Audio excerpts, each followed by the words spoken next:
The Hail Varsity Radio Saturday Morning Show, presented by the Nebraska Lottery. Strap yourselves in. Here are your hosts, Chris Schmidt. Y'all don't even know he was a virgin until he's 28, and now, roll tide. And Mark Kraynak. Time has come for someone to put his foot down. And that foot is me. Welcome to it, weekend editions here at Hail Varsity Radio, presented by the Nebraska Lottery. 2 weeks. 2 weeks. You roll your sleeves up. It's Illinois. We welcome you in. Chris Schmidt, Mark Kraynak, Will Wilson in this morning. Can find us on social media at Schmidt_radio, at Mark Skurs, at Willie on the radio. I still nail that? Okay, I still nailed that. And you can email chris@hailvarsity.com. Lot to get to, Kraynak. Some alliances to report, potentially, between the Pac-12, the Big Ten, and the ACC, per Max Olson from The Athletic. Also, the nicked up report with where Nebraska's at with tight ends, 2 weeks in front of the Illini. And you know what? You can walk outside without having to change your shirt this morning. What's up, dude? You know, it's good to be here. And the alliance talk is interesting. Is that just a power response? And maybe we should set the table, because that just came out last night. We are. Right? We're going to set that table right now. You get the silverware, I'll get the dishes. Okay. So the reports are, and it's a slim report, let's be honest. I don't think there's a ton of meat there, but what is being reported by The Athletic, by ESPN, is that the ACC, the Big Ten, and the Pac-12 are in secret discussions. They've been chatting with one another about forming an alliance leading into November's NCAA, the Constitution Committee. The NCAA is basically all bets are off. Let's get these 28 people together representing everybody from like University of California at Pennsylvania. Like, did you even know that was a thing? No. Penn State and some others. And they're going to basically rewrite the bylaws and the governance model for the NCAA. Plus, you have the power move of Texas and Oklahoma joining the SEC. So the three remaining conferences, Big 12, getting together, chatting, seeing if it's worth forming an alliance of sorts. What does that actually look like?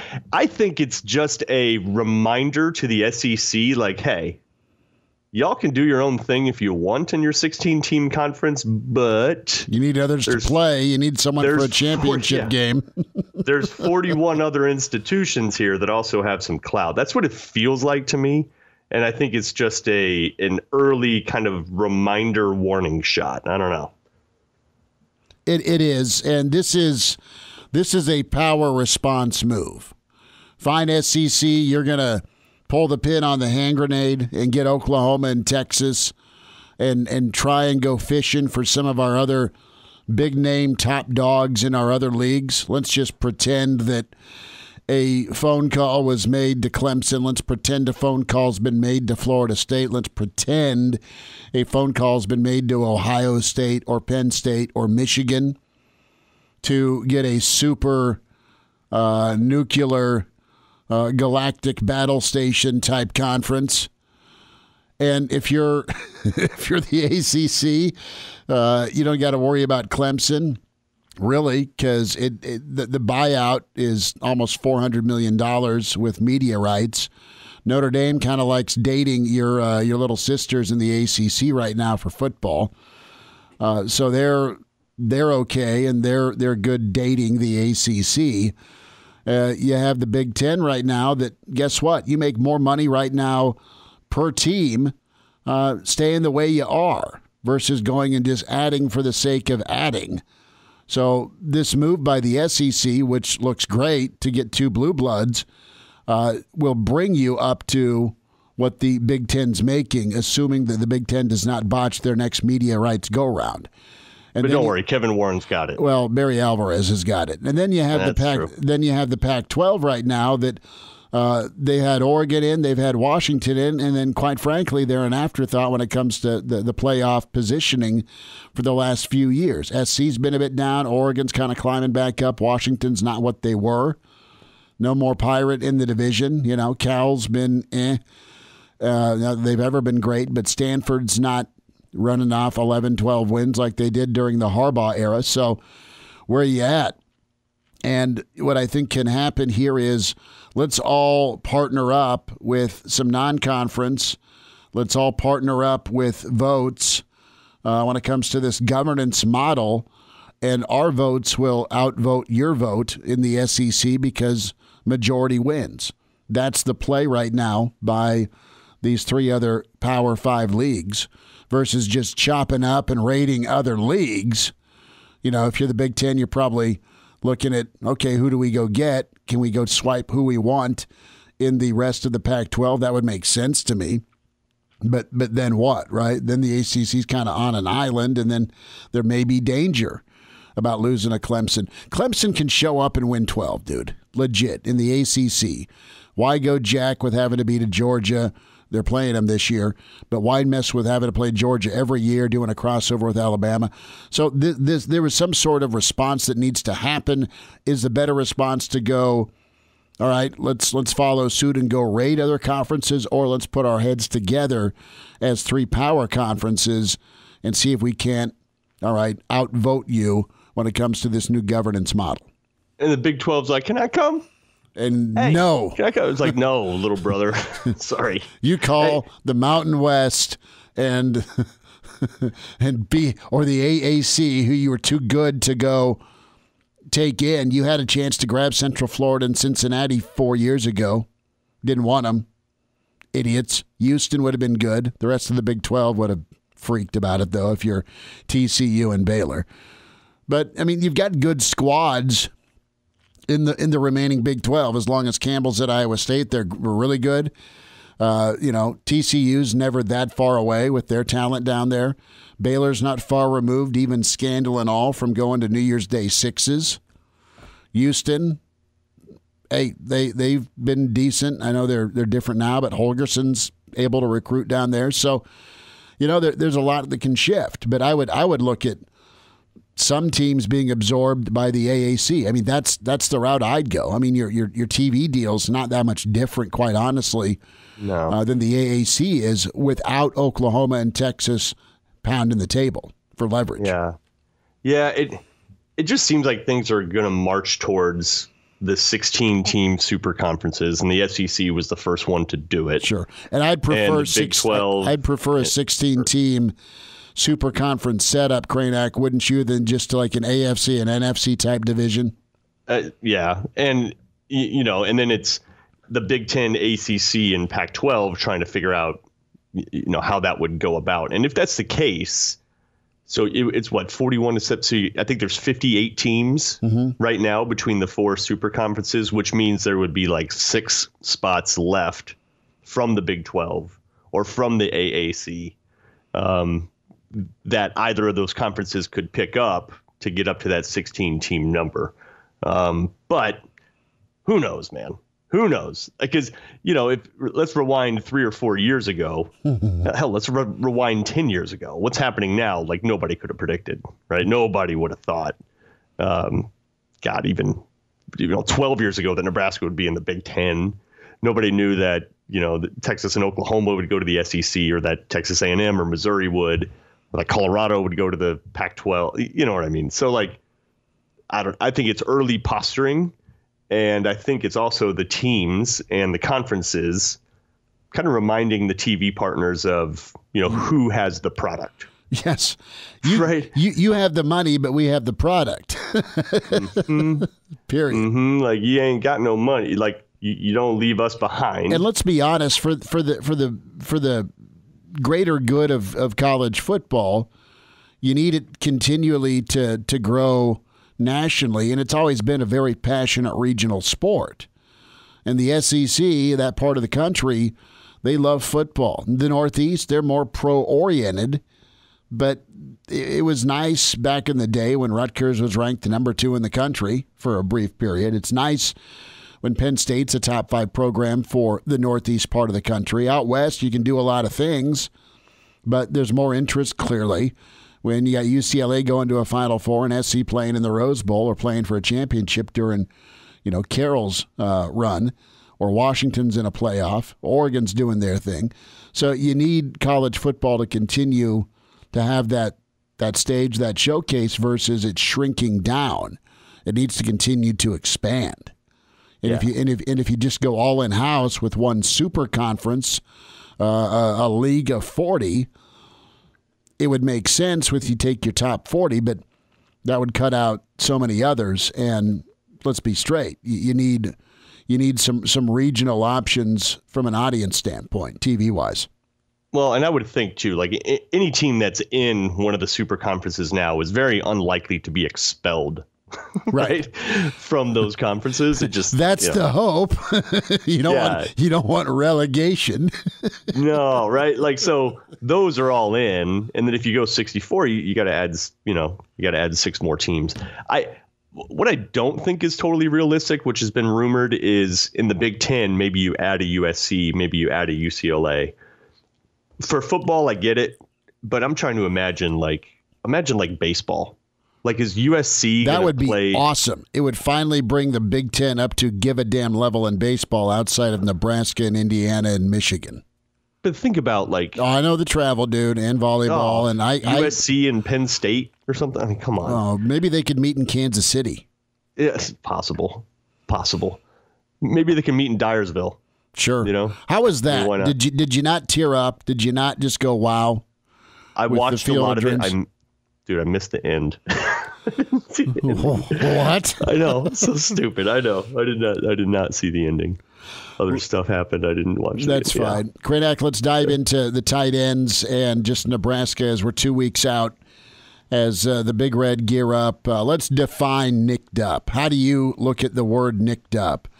It didn't sound from Coach Frost that Vogel X season ending. Thank God. No. But is nicked up mean he'll be good in 2 weeks? I don't know.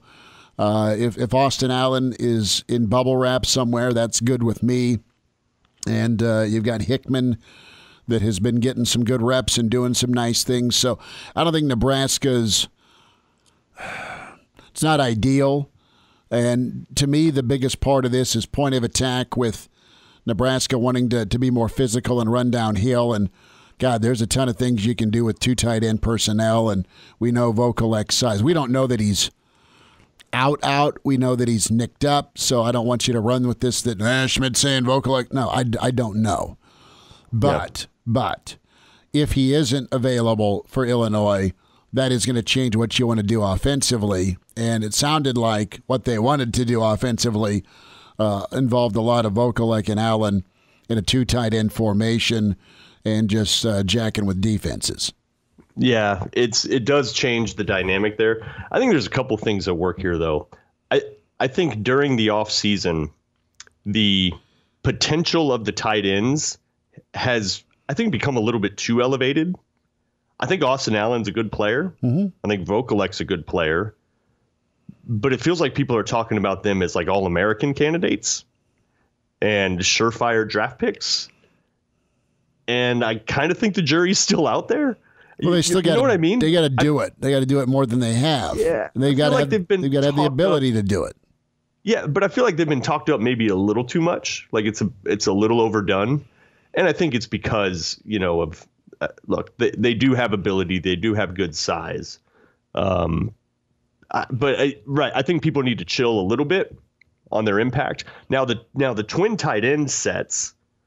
If Nebraska really does want to run the damn ball, as Turner Corcoran's hat would say, and as Bryce Benard's hat would say, totally. But if you're going to do that and you want to do that, you have a chance to go jumbo here too, right? Mm-hmm. A few times. I wouldn't rule that out. Kind of like Circus Stanford about 6-7 years ago. 3 tight ends, and let's just see how you like the sledgehammer. Or bring in an extra tackle, right? Well, Brant Banks, baby, yeah, right. Bring on a guy from the defensive side of the ball, and let him line up and do a little blocking. So you're saying give me a little extra Brant Banks, assuming Corcoran heals up, and go with a little Tate Wilderman, maybe. I mean, I think you can do things like that. I think you can be creative, but I think the amount of stock and confidence in the tight ends, I think, has been a little overblown. Like, do you want Vogelek and Allen? Yes. Are they both like all conference caliber? Slow down. Maybe. I think from a mentality standpoint and a physicality standpoint, they're giant losses, or a giant loss, if that is indeed the case, because of just their body types and what they've been doing. Vogelek's probably been your best point of attack tight end blocker, all right? And Allen's continued to work on it, and he's getting to a level where, you know what, that's a really nice part of his game, along with his catch radius and all he can do along the sideline and up the seam.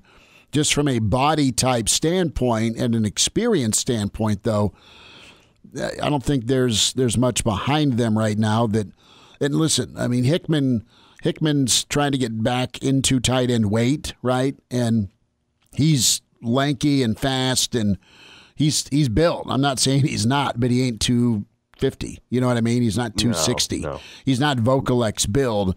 There's a difference just when you put your hand in the dirt, obviously, with that size as a true Gronk-looking type end line tight end versus kind of a flex body type. I think here's the thing, though. I think they've been talked up too much, and I think the fact that they're both have sat out this week has been talked up a little too much, right? It's sort of like in the middle. That's like, fine. Good call. I think you have a quality pair of tight ends. They're quality. I'm not saying they're not. But Austin Allen's body type doesn't lend itself to, being able to drive block folks and get low. He's too big. He's too tall. Like that's not an easy. I don't know. Not an easy ask, is it? He hasn't proven to be some crazy physical blocker. He just hasn't. Vogelek, different story. He absolutely has. He's kind of your classic Big Ten tight end body. So that's a little bit different from a run game standpoint. So they're quality tight ends for sure. They're not out for the season. They're not. Austin Allen just sounds like he's just been held out for, a week, a couple days, something like that. So he's probably, unless something else happens, going to be fine for Illinois. So you'll have him. Vogelek sounds like maybe not. You probably won't have him. And that does change the dynamic. It does open the door, like you mentioned, though, for somebody like Chris Hickman, who is, you saw him in high school. Look, I'm not saying Noah Fant, but I am saying the dude can streak down the field. Sure. I don't know what his numbers are in terms of the 40 time, right? Like in terms of what he's been clocked at. But I will tell you, when he gets the ball and there's green space, he is unlikely to get tracked down. So I don't know what his football's, right? Like, so I don't know if he ran a 4.7 or 4.8, but like as far as game speed, football speed, the dude can pull away. Yes. Absolutely can pull away. Long strider. Straightaway speed, he has got that in spades. And so that changes things too. And is that just, one of those things, because to your point, his little sleight of build, he's not probably going to be able to block effectively a 280-pound defensive end, a 255-pound outside linebacker that walks up. He's probably not going to do great against those guys. But you split him out a little bit, put him on a safety or something, he can absolutely do that. In fact, that's one of the reasons why he was moved to receiver early in his career was because he was the best blocking receiving option they had. So he's got the tenacity. He doesn't necessarily have the build to do it against the huge guys, but he is an effective, tenacious blocker, and he's got wheels. And this is what guys like that need, right? So if you're Sean Becton, if you're Scott Frost, you have Austin Allen and Travis Vogelek. Vogelek's the right body type that you need. Allen has been here for 100 years, has steadily increased his weight. He's 6'8", crazy red zone threat, obviously. You're going to go with those two, of course, right? But if you remove one of those guys from the picture, it's not like Hickman is leftovers here, right? He's a highly recruited guy. I think he was around a 4-star, wasn't he? Yeah, he's right there. You had other schools infiltrating Nebraska to try and get him. That was priority there to get Henrich and Hickman out of Burke, and Nebraska delivered early on in their tenure here with the Frost squad. Yeah, so he's it opens up the door for him. It's not like he wasn't in the conversation because he's bad.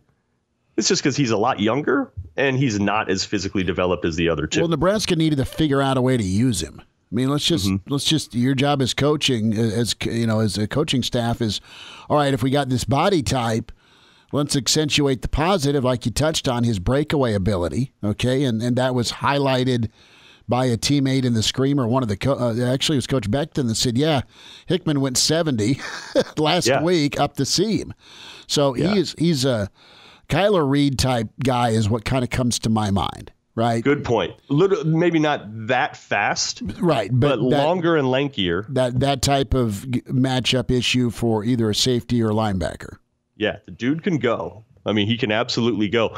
And look, nobody in the passing game last year worked out for a variety of reasons.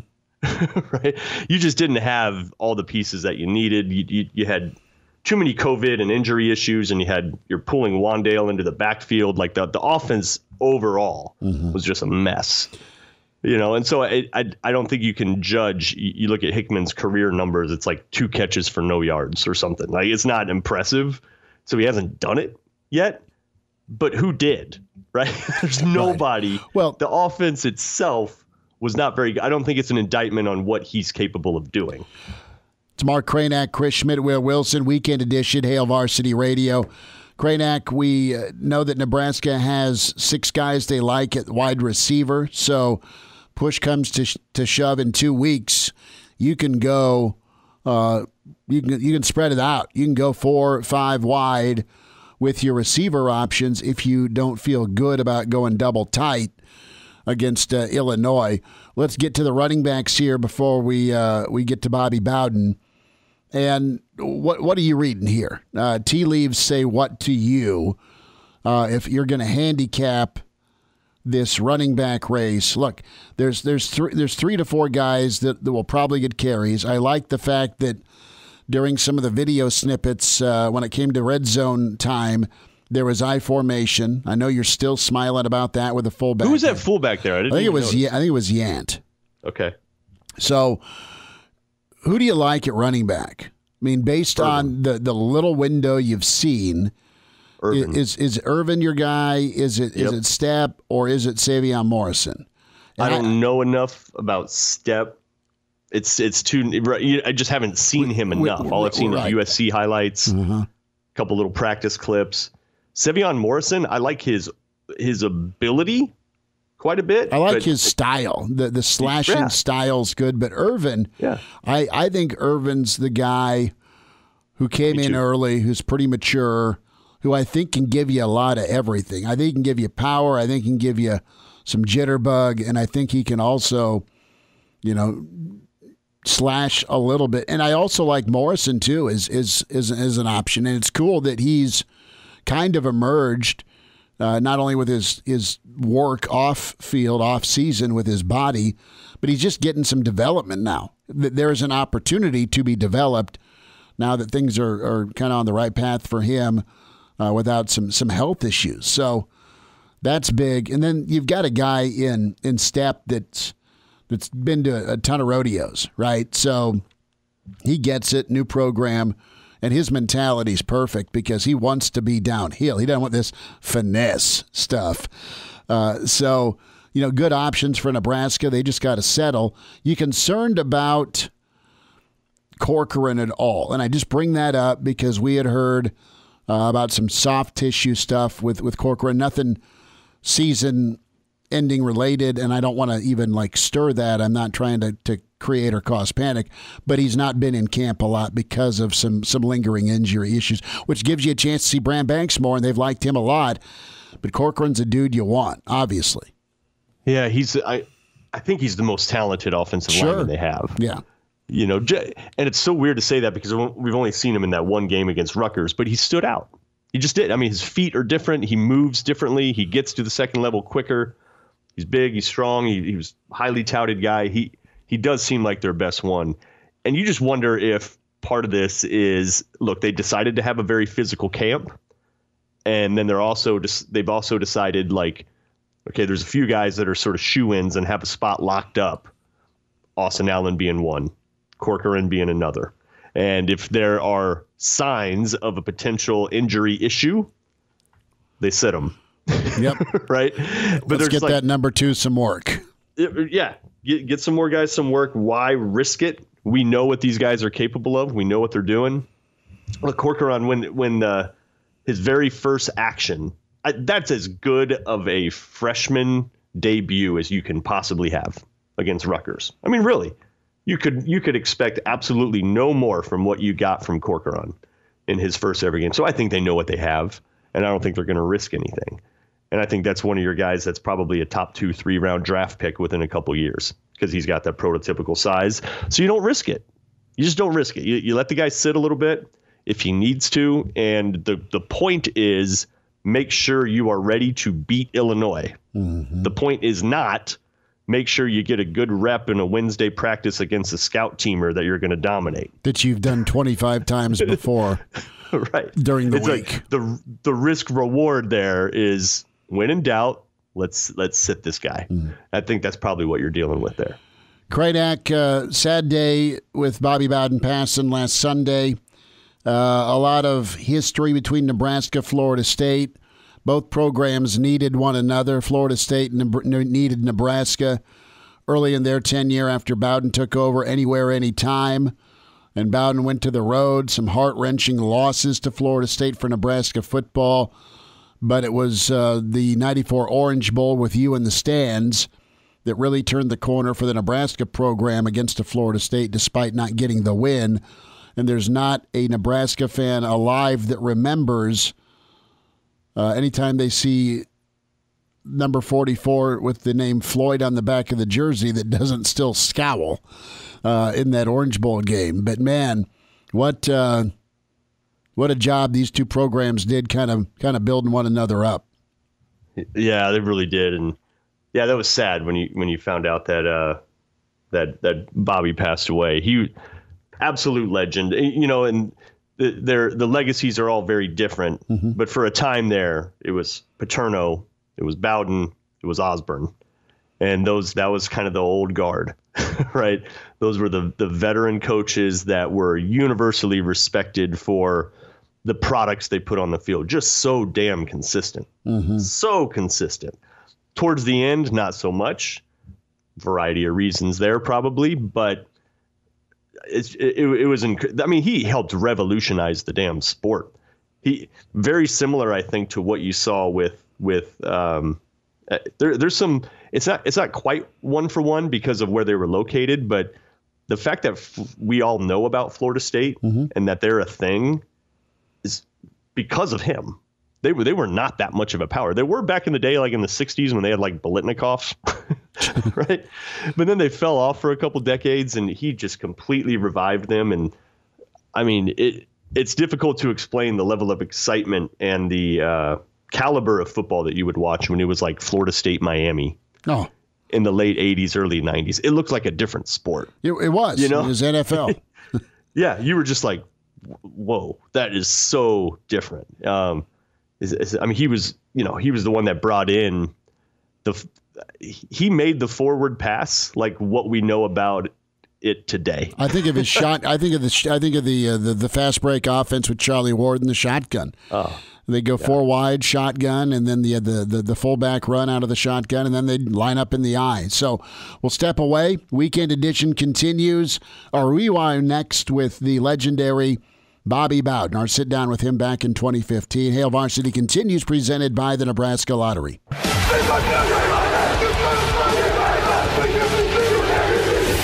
back with Hail Varsity Radio, presented by the Nebraska Lottery with Chris Schmidt and Mark Kraynak. Coach Bowden, it's a pleasure to speak with you. How are you, sir? Fine. It's good to talk to you. Well, Coach, I want to first and foremost start off with your association with the Remington Trophy, and you're coming back to Nebraska, and Nebraska fans remember so many classic Florida State-Nebraska battles. Yeah, and I have many great memories of Remington, too, of how he deserves this trophy in his name, because as I look back through the years that I coached, which was 57, I felt like he's one of the best centers I saw. You kind of built up your program by going on the road and anyone, anywhere was kind of your mentality, and you won a lot of ball games, Coach. What made you have the guts, I guess, to go on the road like you did? You played at Nebraska so many years, even through the mid-'80s. I wish I could claim I had the confidence to sign that schedule. But here's what happened. When I came to Florida State in '76, they had already been scheduled for the next 10 years. So you walked into it. I walked into it, and I always said when it reaches 1980 or 81, because I had to play Nebraska, Pitt, Ohio State, Notre Dame, LSU, back-to-back away. And I said, my goodness, I got to be gone before we get to that, because I'll never get through it. You know what? But it ended up that when we beat Nebraska in 1980 in a big upset, it kind of put Florida State on the map. Coach, that following week you took out a thank you page in one of the papers. Is that correct? Yeah, I sure did, because I had never been treated that good. I started to ask the Nebraska fans, "Are y'all sure y'all know that y'all lost?" they were so complimentary to us, you know, and I'll never forget that, because gosh, there's so many stadiums you play in. When you walk off the field and go through the tunnel with their fans hanging over the top, or go on or off, you get abused. Bobby Bowden, Hall of Fame coach with us, Hail Varsity Radio. Coach, what do you think of college football today? You have a new 4-team playoff that's implemented. Florida State's vying for another championship, and a program that you built and left in such great standing. You have the SEC that's so tough to get through. You're familiar with what Saban and Alabama are doing. And then there's the Big Ten. Kind of ballpark college football, if you could, with your view on it right now. Well, you know, I've been asked that question quite a few times. My opinion on college football today. In my opinion, on the field, it's the best I've ever seen it. It keeps getting better and better and better. I mean, the scores keep going up, and the stars are exposed, and the records are being broken. And from that aspect, it's as good as I've seen it. Now, off the field, we've got another problem, and that is these young men that disobey and don't abide by the rules that we have for our football teams and the NCAA and even morality. What was your approach? Because you were a father to so many guys over so many years. You said 57 years as coach. I mean, how did you try and straighten some folks out? How did you keep kids from getting into trouble? I think Tom Osborne and I were very much on the same page of the way we handled it. You know, my thinking was always, when a boy broke a rule, try to save him if you can. Because I felt like if I didn't save him, he's going to be out on the streets again, and that's where it's not a good place to be, you know. So if I could solve the problem by not kicking him off the team, but there are other ways to discipline the kids. You know, you can take his meal tickets away from him, or you can take his housing away from him, or you can run him up and down the steps every morning starting at 5 o'clock. There are a lot of ways to discipline a kid, and I tried to use those methods rather than just, you know, the fans want you to kick them off. You know, they like hangings. You know, they'll all show up at the hanging. You know, but a coach recruits these boys, and he tries to treat them like he would his own son.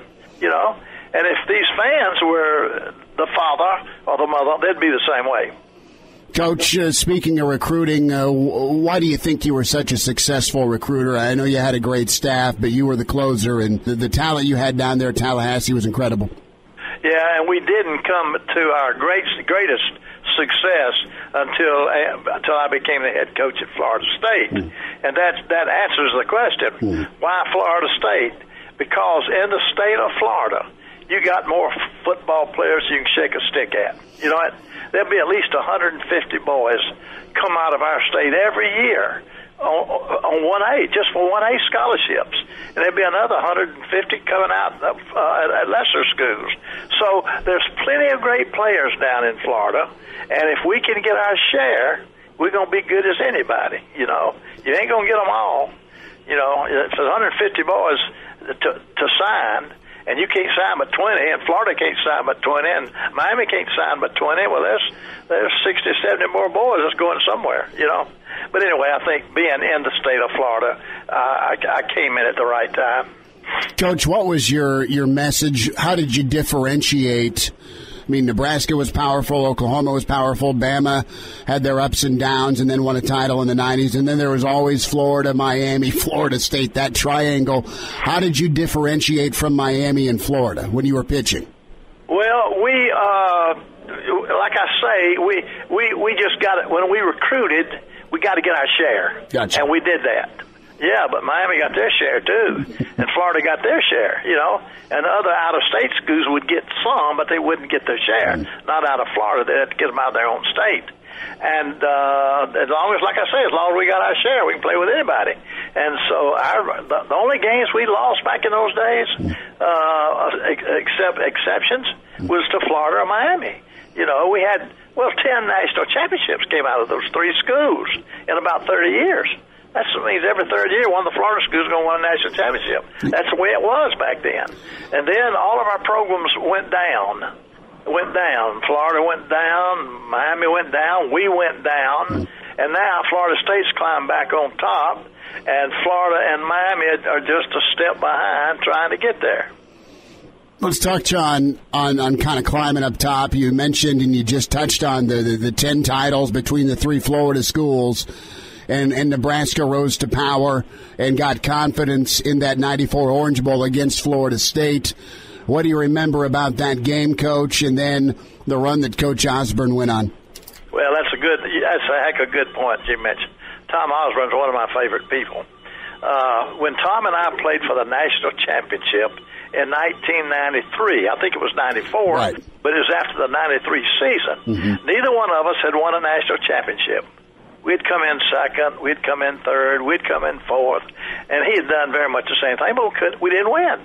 So everybody, they can't win a national championship, can't win a big one. You know, everybody hears that. And so we won. Well, gosh, that got me off the hook, you know, but there's Tom still on the hook, you know. And by the way, they outplayed us that day. Nebraska outplayed us that day. We were just very fortunate to win. Well, they missed a field goal. It's like we always did against Miami. But but the amazing thing was Tom wins the national championship the next 3 years, I think. Was it 3 in a row or 3 out of 4? They could have played for 4 in a row. They won 2 in a row and then won a third his final year. Yeah, that's right. And like I say, they deserve the win against us, but we won.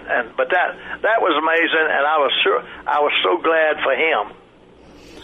It was an incredible moment. How did you deal with criticism? Because you set a bar and a standard so high, you built it, and then you hit a level. I think you went 14 or 15 years finishing in the top 5. I mean, it was incredible. How did you deal with criticism, Coach? Well, you're going to get it, you know. And I think, I had 3 of my sons go into college coaching, and the thing I told him, I said, now look, you're going to get criticized. You're not going to win all your games, and you're going to get criticized, you know, because you're in the public eye. And if you can't handle that, you better go find another profession.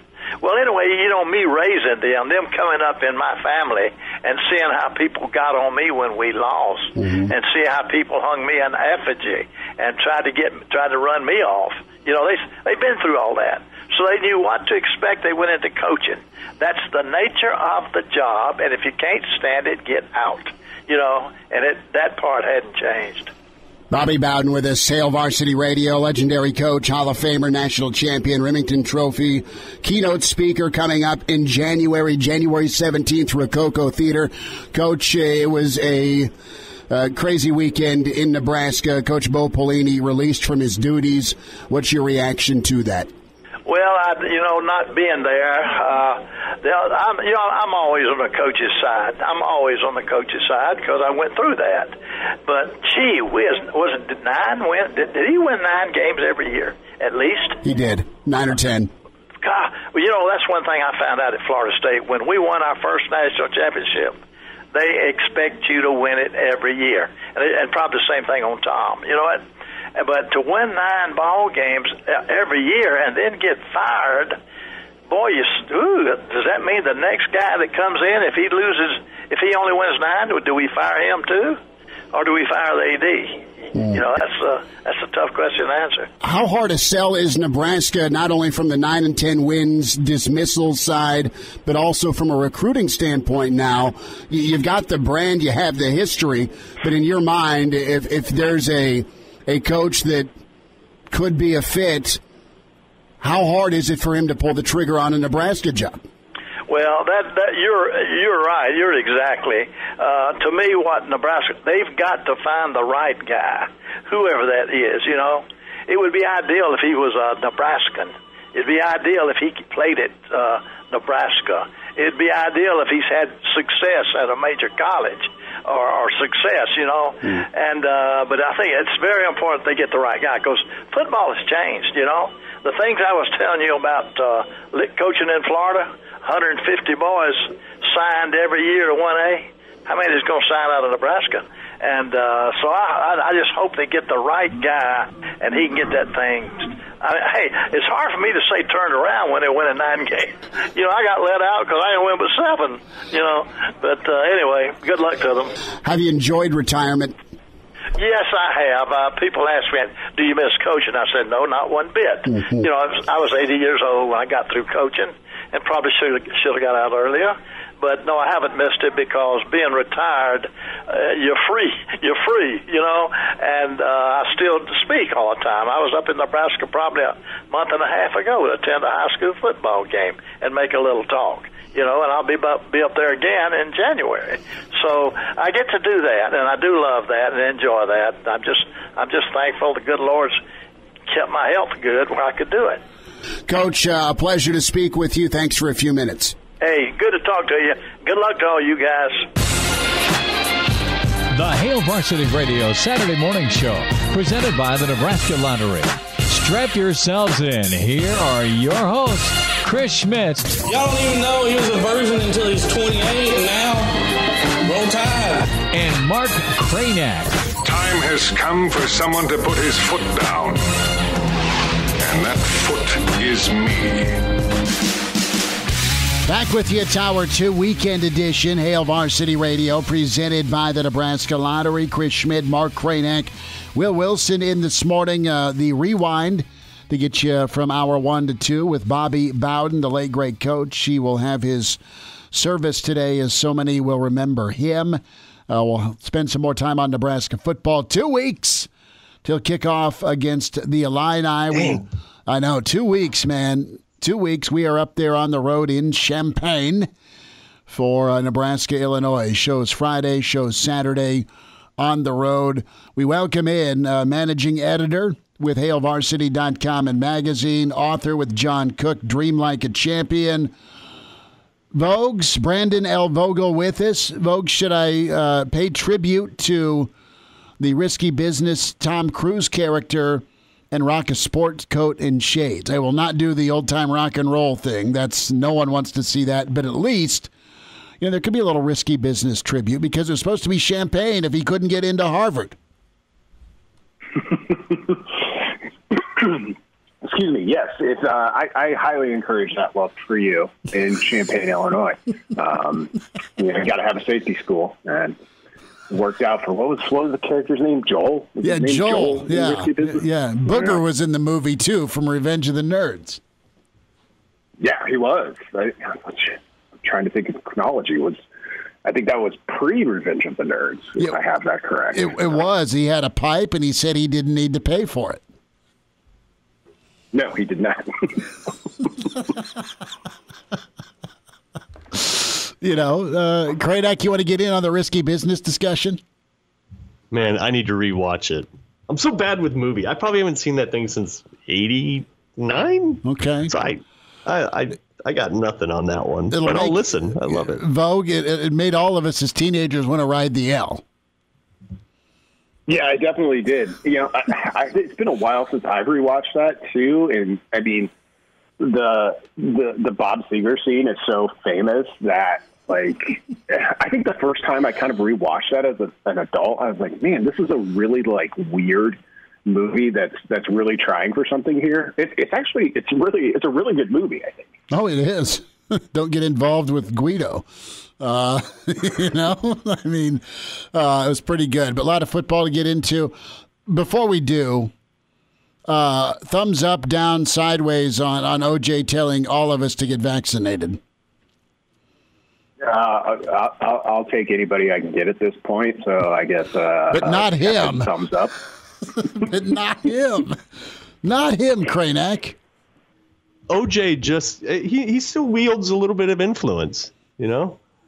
I mean, he just cuts right through what? The noise. Okay. What were you thinking about? Well, all I needed from him with this 45-second Twitter video with OJ, start off at least and say, take it from a guy who knows sharp object. I mean, just give me some sort of, okay, that was not fair, but I know. We can get into death rates from COVID, death rates from OJ. I mean, we can get into all sorts of discussions there, but that's not a very nice thing to say. No, I know it's not, but there he is on the golf course, ticked off that he had to wear a mask into his golf club.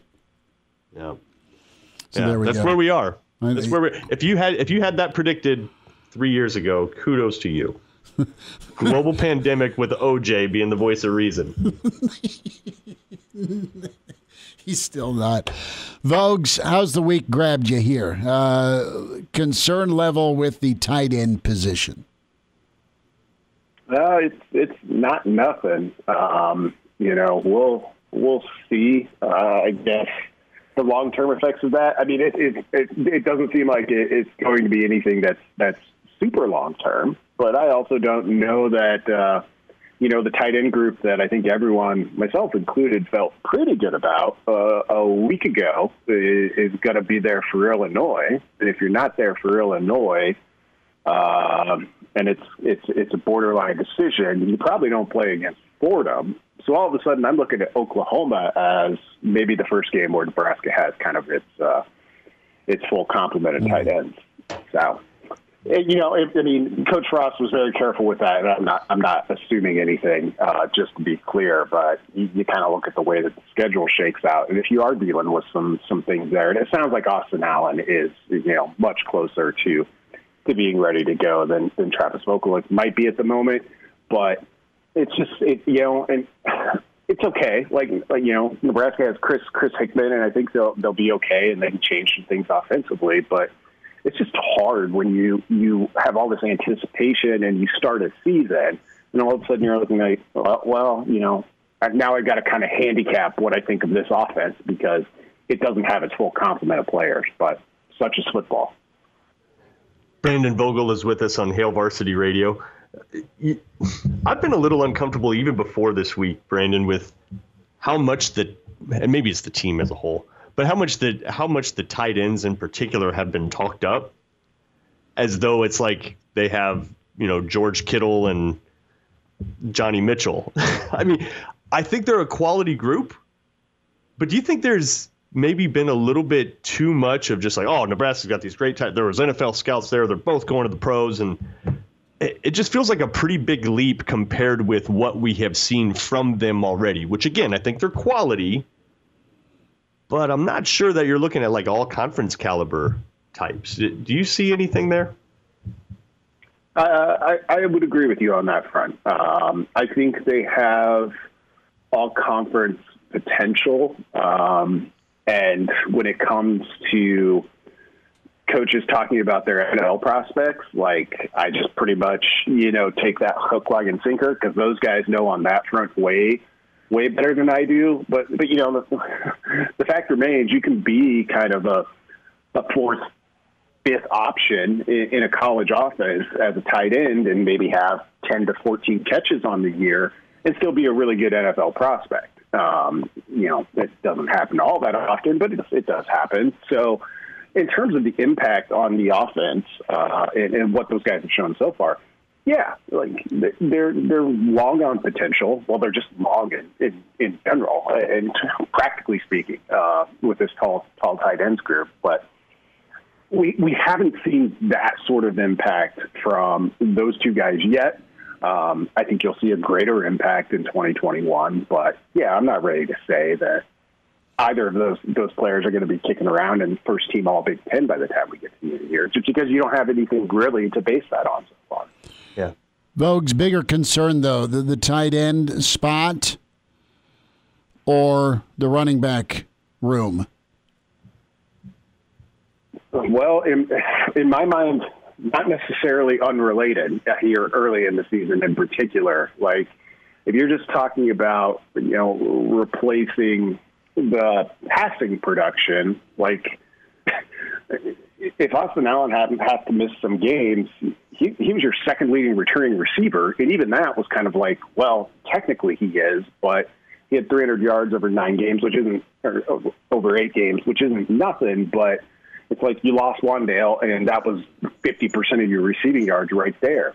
But with Vogelek and with the progress that Allen has made, I worry about it more in the run game. And then you add on top of that, we're still shuffling through options here, which isn't necessarily a bad thing. I started to think more now that we're 2 weeks out about that Illinois game and about how little I know what to expect from Nebraska's offense when we watch that. Like, a couple running backs are going to play. Most of what we see from whoever that is going to be new. That's going to be true at wide receiver.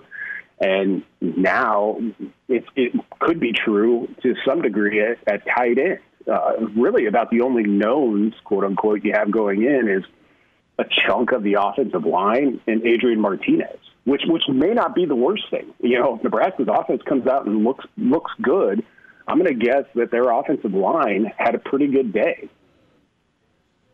That's a really good point you bring up, Brandon, where it's like your top 3 receivers this year could be all new guys that you could not say were top 3 receivers last year. Your top 2 or 3 rushers, exact same deal. But I think, Chris, you asked an interesting question, like level of concern.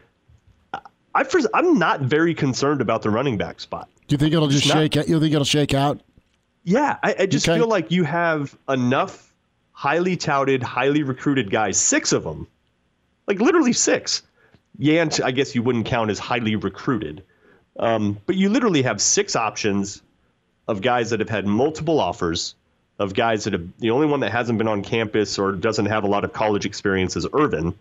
Out of those 6, I mean, just law of averages tells you you're gonna hit on at least 1 or 2 of those guys, right? I mean, I just don't, and I don't know exactly who it is. I think it'll be Irvin and Stepp with a dose of Morrison, and I don't think Scott should be counted out yet.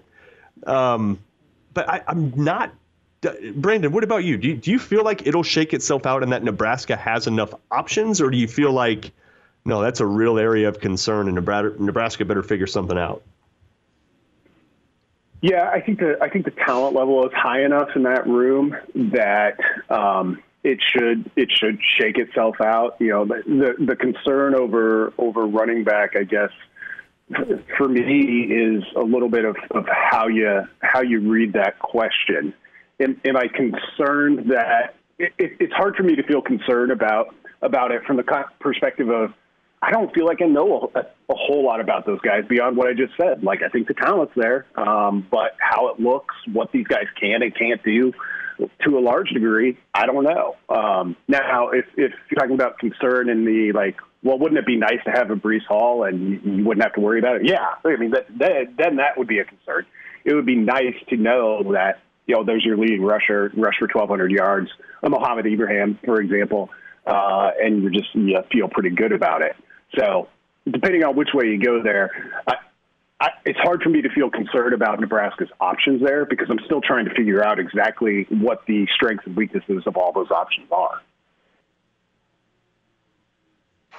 Brandon Vogel with us on Hail Varsity Radio as we talk Nebraska 2 weeks away from the Illinois game.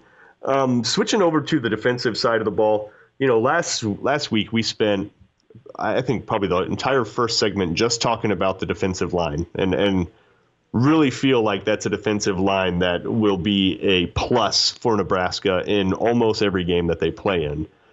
The I think similar to the offense, the running back spot, the receiver spot, I think outside linebacker is an area of you don't really know. Like, I think you know who the guys are, but I'm not sure if you know what you could expect from Nelson, from Caleb Tanner, from Feldarius Payne. Are you in the same camp there, or do you think you know what you're going to get, as opposed to some of the other positions where you know exactly what you're going to get defensive line-wise, you know what you're going to get secondary-wise, but it seems like outside linebacker has been the spot that hasn't really landed quite yet.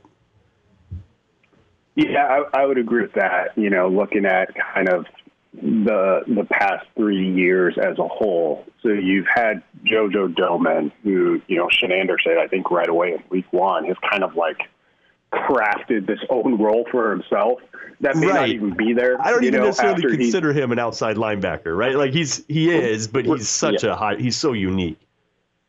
Yeah, so you've got that other spot then, which is your more traditional 3-4 outside linebacker, and you have many of the same options that you haven't had or you've had in the past, but everyone's still kind of waiting for one of those to pop. And I think we're still entering year 4.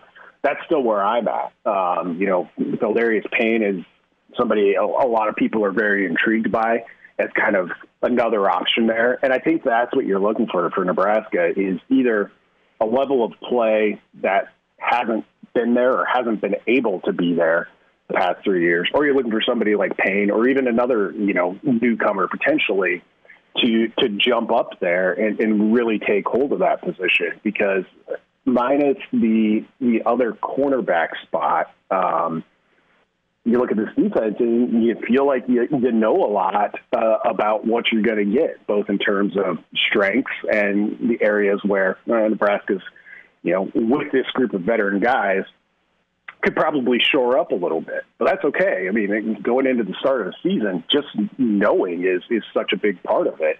So outside linebacker and corner opposite of Cam Taylor-Britt are kind of the two areas where you're like, yeah, we'll see what happens here. But those also represent pretty good, you know, if you find somebody there who really makes a splash, all of a sudden you're talking about projections for a defense that are higher than what should already be pretty strong, I think, expectations for this group.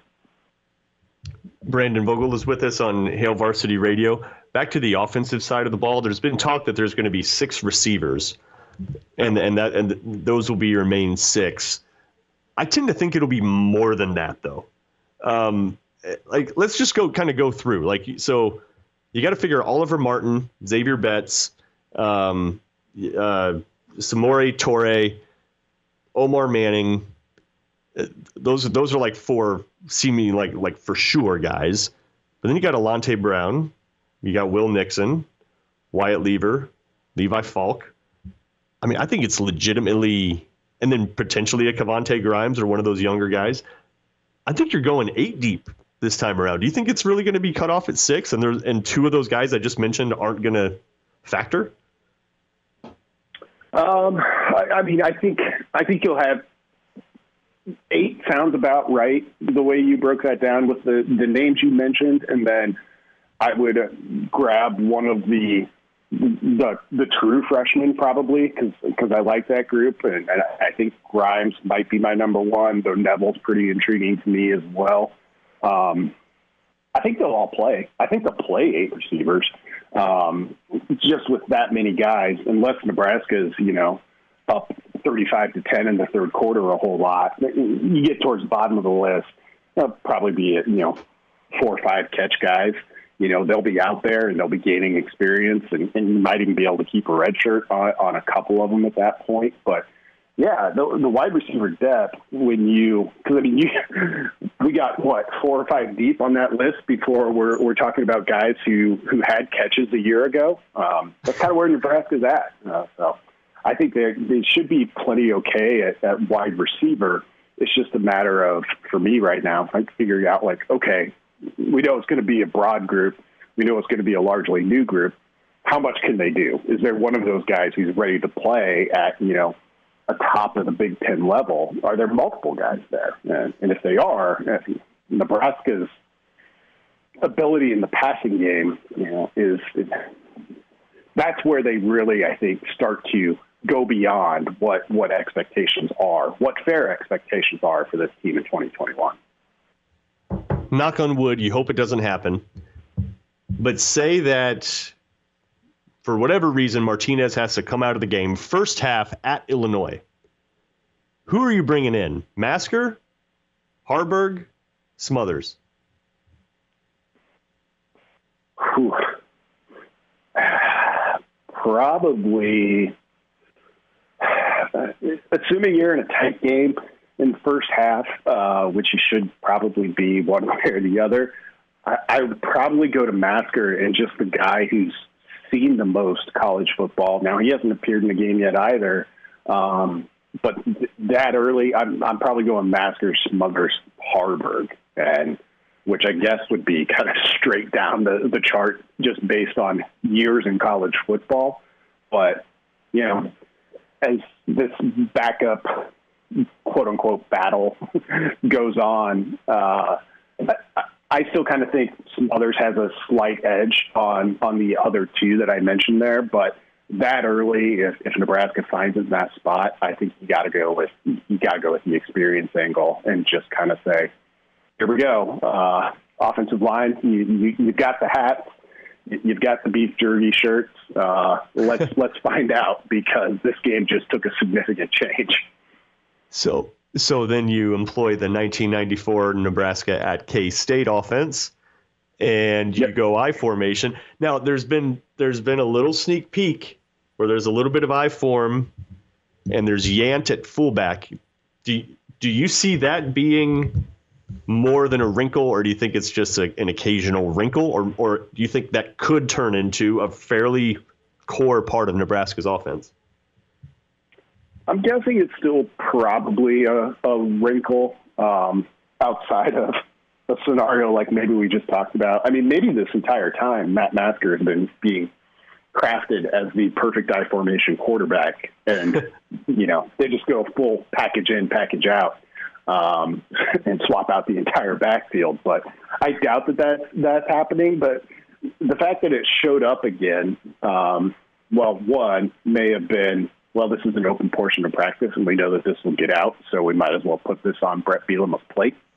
But we've seen Nebraska use it in the game before, so I wouldn't rule it out. To be 2 years on from when we saw that against Ohio State, that it came back kind of intrigued me a little bit. So I do think it's more than just a little bit of gamesmanship. I do think it's a part of the offense. How it's deployed probably will still be selective. It's Brandon Vogel from Hail Varsity Radio. Last thing before we get you out of here, Brandon. Look, Nebraska's, I guess, wanted to go fast ever since Scott Frost got here. Practice fast, right? Tempo has kind of been what's been talked about. You don't hear a lot about that now. Do you think that approach, that style, is kind of all but over, and it's more just, I don't know, you don't want to call it traditional football, but do you think that experiment might be just gone? I don't think it's gone. Like, I think if Nebraska started consistently hitting some of the plays at once, particularly some more explosive plays, you could see that offense go pretty fast. I also think it's just part of how the game has changed.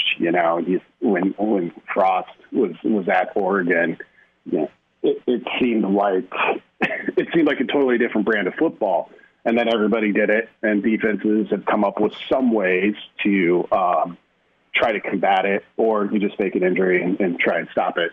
That frustratingly still works, although rule changes might change that a little bit this year.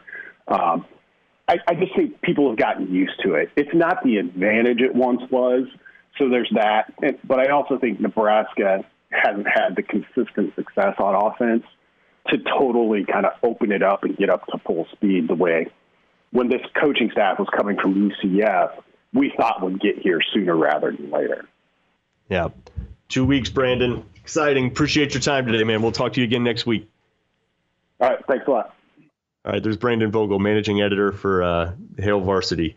And we got Gary Sharp on the way next. Mark Kraynak with you on a Hail Varsity Radio Saturday morning edition presented by the Nebraska Lottery. Now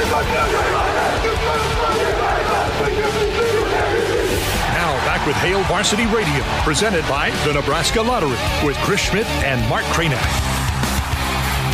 Hail Varsity Radio Weekend Edition rolls along. Mark Kraynak with you. Chris Schmidt out right now. He's got a fundraiser. That's what that dude does. He raises funds. He's a staple of the community. And so he has stepped aside, and it's myself and Elijah Herbal and Gary Sharp, the Iron Horse, joining us from Omaha, as he always does, every Saturday. God, Gary, for what, a decade now, roughly? Is that in Omaha? No, a decade that you've been joining us on the show. Oh, I think it's longer than that.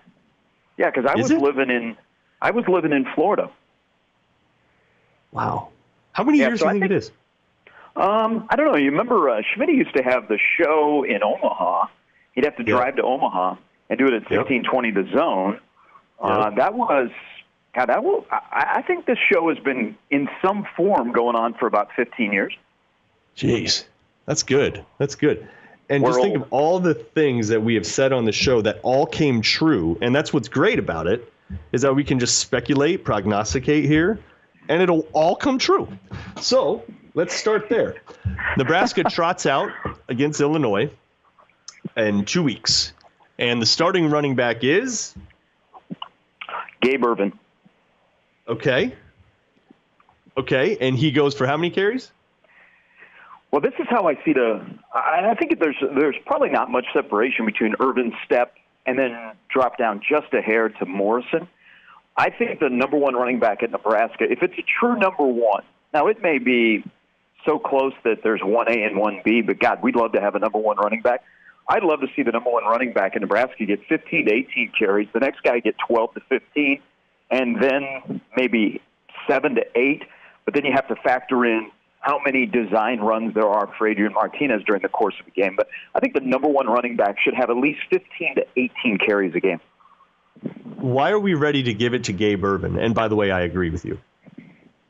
Because I think he has proven he's exactly what you want as a running back. Gosh, you go back, and the Big Ten Network is running a lot of classic Nebraska games, whether it be Roy Halou running wild against Mizzou or the Hail Mary game against Northwestern where Amir has to make an unbelievable play on 4th down and 15. And you watch running backs, and you know this, Mark, you've been watching Nebraska running backs as far back as the 90s when they were just churning them out right and left, is you need a guy that's a beast. You need a guy that's a game breaker. And when I see Gabe Ervin, and I hear people that I really trust their opinion talk about him when they see him up close on a daily basis, he's that kind of guy that can break tackles, that can go inside, outside. He's a beast. He's a guy that can be versatile, can catch the ball out of the backfield. He's just a guy that a place like Nebraska needs is a big-time running back. Now, that's not to take anything away from Step, because I think him being healthy was like, whoa, and all of a sudden he got back into the mix. But I like Gabe Ervin for what Nebraska needs in this offense, and this is how it's supposed to work.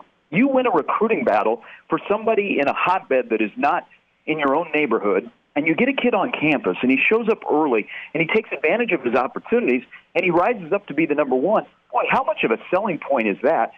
Not only for your current program where, man, if we have our number one running back for at least 3 years, and you can sell it to other players, hey, you come early. We're not afraid to play young guys. I think he could be a Terrell Davis-looking guy within a couple years. I think he's close, right? Like, I just think build-wise, he's pretty similar there.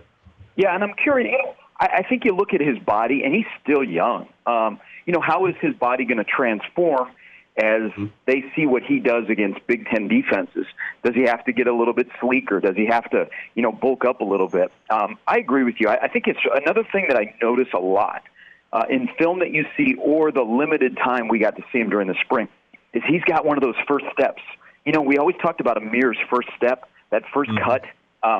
I think Ervin, as he adjusts to the college game, he kind of shows you that ability, and I'm excited about that. Plus, one thing I have not heard about him is fumbling the football, and anybody that holds on to the football has a chance to stay in the lineup.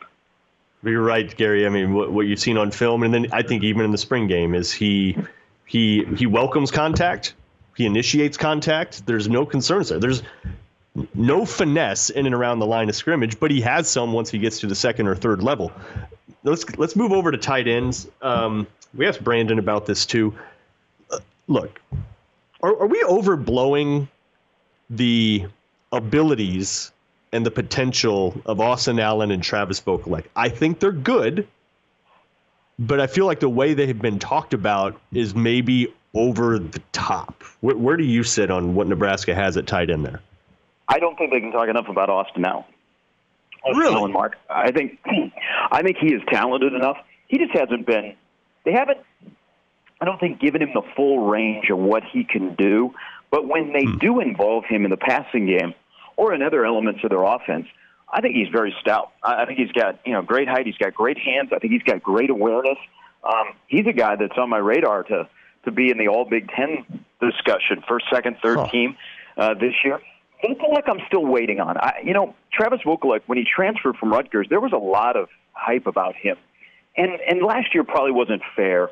We didn't see a lot at him. And even though there was, hey, we're going to involve the tight ends, you look at the numbers last year, they weren't great, even though they tried. Now you try again this year. I think the Allen stuff is really, really, that's real. I believe that. I'm still waiting on Vogelek. Here's the thing with Allen. I know what you're saying. I think he's pretty athletic. He obviously has a really unique frame for a tight end. You just don't see human beings built like that playing the sport of football too often. But that's what worries me about him. It's really less about him and his abilities and more like I saw that dude take some real shots last year. And I think because of how he's built, there's just so much surface area there. I think he just gets smoked, right? And I think until he learns how to protect his body a little bit more and/or has a quarterback that allows him to do so, I just don't see him going through a 12-game season. Because I just think you have so many opportunities to get really clean shots on that dude. I think that's fair, but I also think it's fair to say with his quarterback helping him out, is it different this year? Austin Allen is the new tight end of college football and football in general. Everybody would love to have a Kyle Pitts type guy from Florida that is in the NFL with the Falcons. But if you have tight ends like that, and we're seeing the tight end position has evolved in college football. It's not just an inline blocker and, hey, you get to go out once in a while. It's somebody who is featured in the passing game. And I think for Nebraska's passing game, the way they want to use the tight ends, it opens up the middle of the field if you can get them the football. And you look at who's coming at tight end, whether it be Thomas Fedoni on the sidelines or Ben Bramer, who's now a four-star, who's coming, in the class of 23 from Pierce. I think Austin Allen is that guy.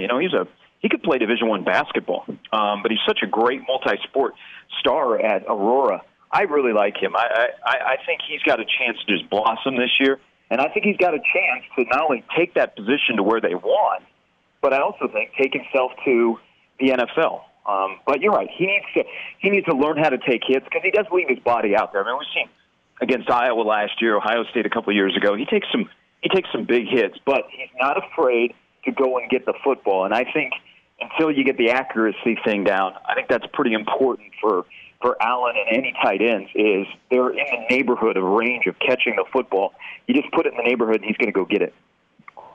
Can Chris Hickman emerge as a big play threat?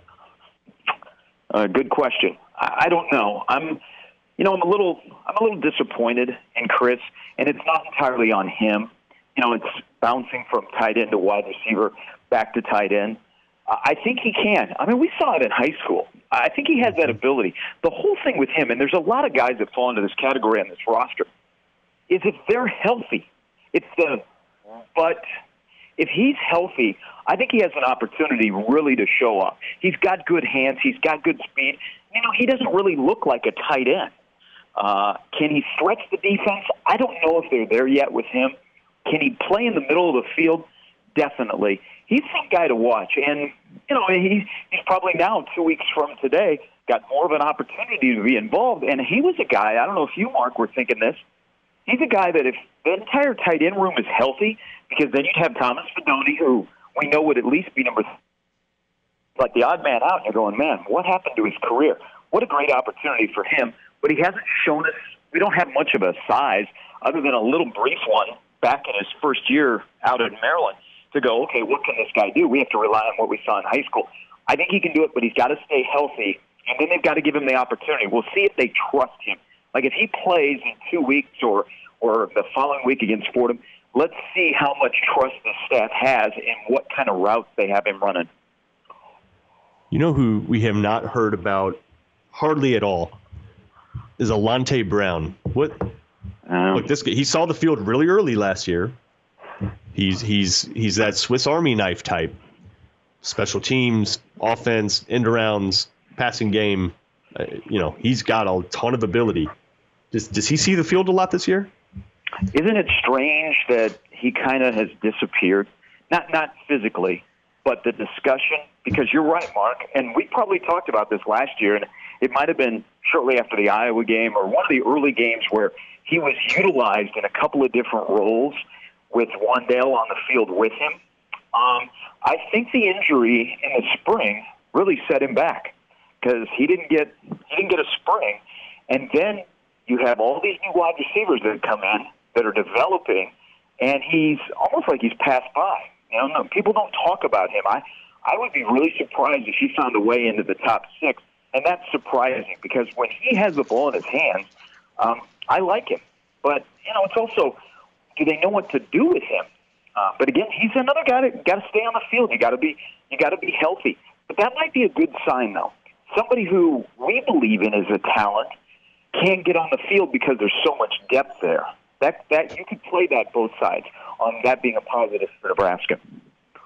I think this is the most coy we've heard a coaching staff be about who's going to play and who's not going to play out of any preseason that I can remember. Can you compare this offseason to any other? I mean, some of them just kind of are the same, and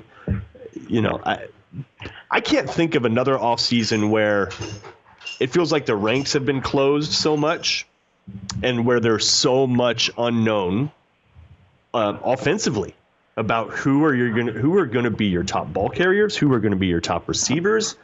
We can guess, but we don't know. Do you think some of this is the coaching staff for guys like Marvin Scott, Alante Brown, guys that saw the field early? Do you think maybe those guys actually are factors, but it's just they've closed ranks so much that we just don't know, and they're not telling us? Do you think, Mark, it's the coaching staff not knowing what they're going to get? I think these guys, they like the offensive side of the ball. They like the camaraderie. They like the competition. They like certain things that they've seen now for 8 months, but they also don't know what they're getting when the lights come on. And I think that might be a little bit of, okay, we don't want to go all in publicly. Privately, we like what we have, but we want to see it in a game first. That might be the case here because certain coaches have gotten burned by things they've observed and saying it publicly, and then the game starts, and you keep score, and guys aren't the same that they were during the week, and that's all that matters is on Saturday for all of us that put optics on it. So that might be a little bit of the case. I think this staff really likes this football team. I think they have done some course correction over the last year of things that they thought maybe in year 2 would be fixed, like culture and things about, okay, younger guys, older guys. Nebraska got old, and the whole key is to get old and stay old, and that's kind of happened.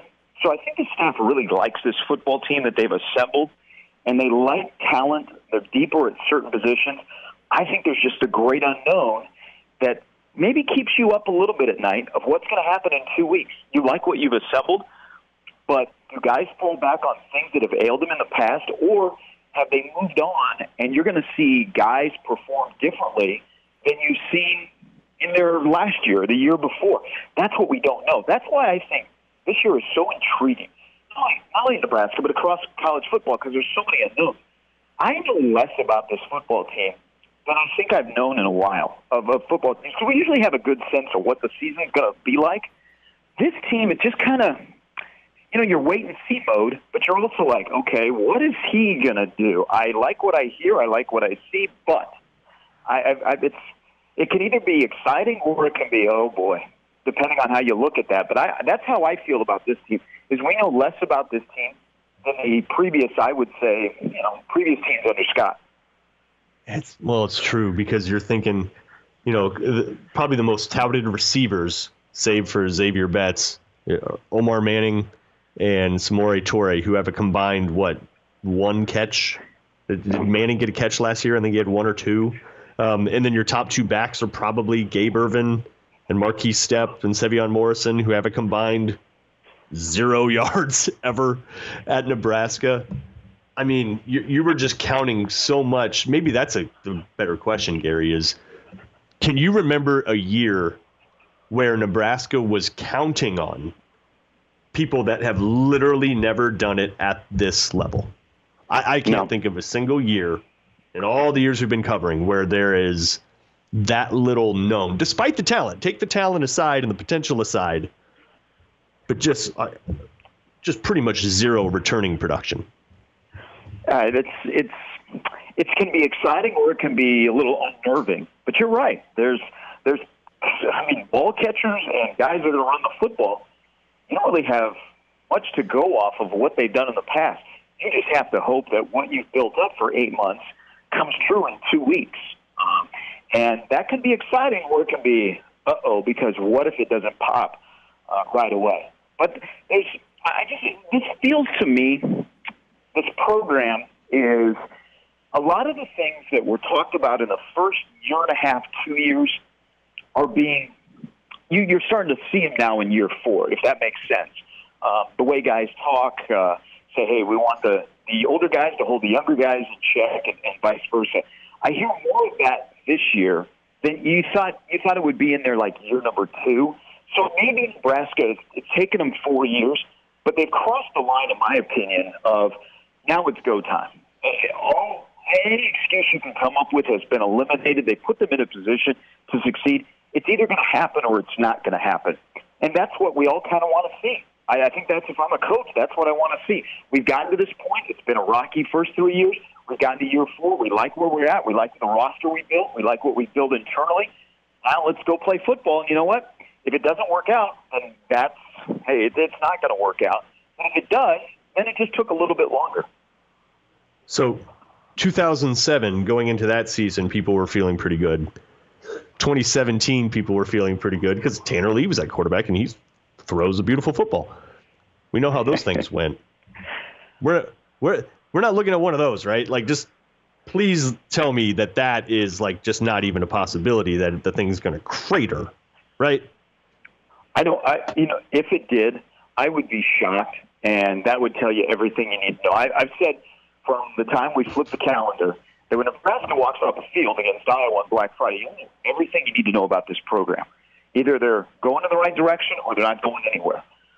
I don't see it cratering. I just think there's, especially on the defensive side of the football, and I'll throw some of the offensive guys as well in there, I think there's way too much pride that's on this roster this year to let things just completely implode.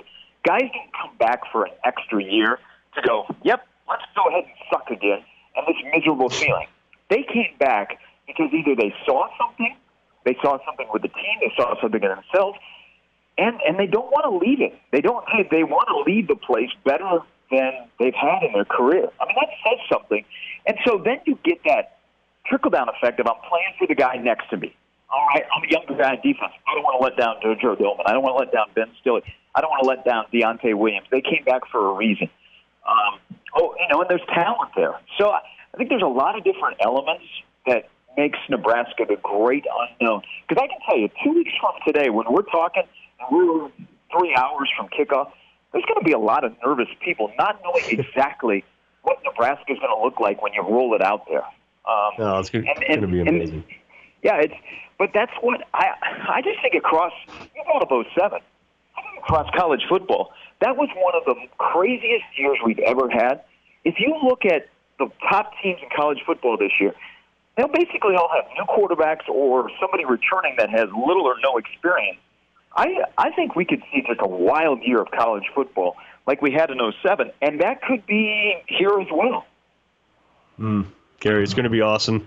2 more weeks, sir. We'll talk to you again next Saturday, and that'll kind of kick off game week. Looking forward to it. Appreciate your time today, Gary. Hey, thanks, Mark. All right, there's Gary Sharp, the Iron Horse. Elijah, we got to get out, right? Am I late? Yep, we got to go. Okay, we got to go. Thanks for joining us. Thanks to Brandon Vogel. Thanks to Gary Sharp. Talk to you next weekend. Hail Varsity Radio presented by the Nebraska Lottery.